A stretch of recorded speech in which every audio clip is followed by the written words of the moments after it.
Farrell merasa gagal jadi anak, peluk cium Vena Melinda yang terbaring lemas. Pilu dirasakan oleh anak sulung Vena Melinda, Verrell Bramasta. Setibanya di Indonesia, Farrell langsung menemui istri Ferry Irawan yang baru saja mengalami KDRT. Kini kondisi Vena Melinda telah pulih dan tidak dirawat di rumah sakit. Meski demikian, perempuan 50 tahun itu terlihat masih sangat pucat dan lemas.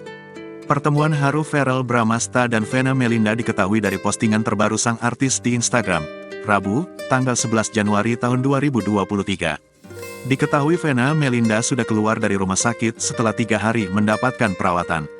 Dalam postingannya, Verrell Bramasta terlihat memeluk erat Vena Melinda tengah terbaring di atas ranjang.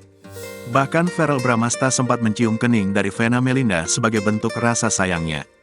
Tak sendiri, Atallah Noval ikut menemani dan memeluk Vena Melinda sembari juga mencium pipinya. "It breaks my heart to see you like this. Whatever happens in life, I will always be here for you ma, no matter what," tulis Verrell Bramasta dalam bahasa Inggris. Adapun jika diterjemahan dalam bahasa Indonesia sebagai berikut. "Hancur hatiku melihatmu seperti ini.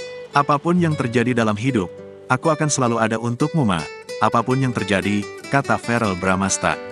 Sebelumnya, pada postingan Instastory-nya, Verrell Bramasta mengunggah potongan video dirinya bersama sang ibu Vena Melinda. Video tersebut memperlihatkan bagaimana potret Verrell Bramasta masih bayi bersama sang adik dirawat Vena Melinda. Bak meluapkan isi hatinya, Verrell Bramasta akui gagal jadi anak melihat ibunda jadi korban KDRT.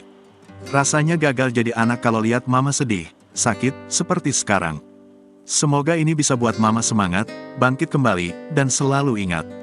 Verrell akan selalu ada untuk mama," tulis Verrell Bramasta.